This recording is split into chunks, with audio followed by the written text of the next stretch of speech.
কে? আরে দেবা, কি ব্যাপার? আরে ভেতরে এসো, ভেতরে এসো। না দাদা, আজ আর ভিতরে যাব না, একটু চিনি দিন না। বাড়িতে চা বসিয়েছি তো, চিনি একদম শেষ হয়ে গেছে। আমাকে আনতে বলেছিল, আমি ভুলেই গেছি। তবে পরে আপনাকে এসে দিয়ে যাব, প্লিজ দাদা। এ নাও ধরো।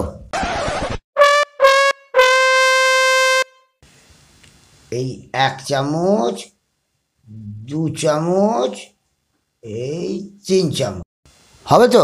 হ্যাঁ হ্যাঁ হ্যাঁ, ধন্যবাদ।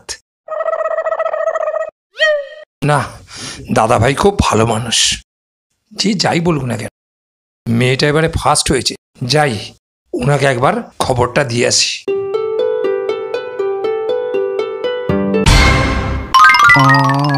এবার 3 চামচ চিনি ধার নিয়ে গেল, যেমন করেই হোক আদায় করতে হবে।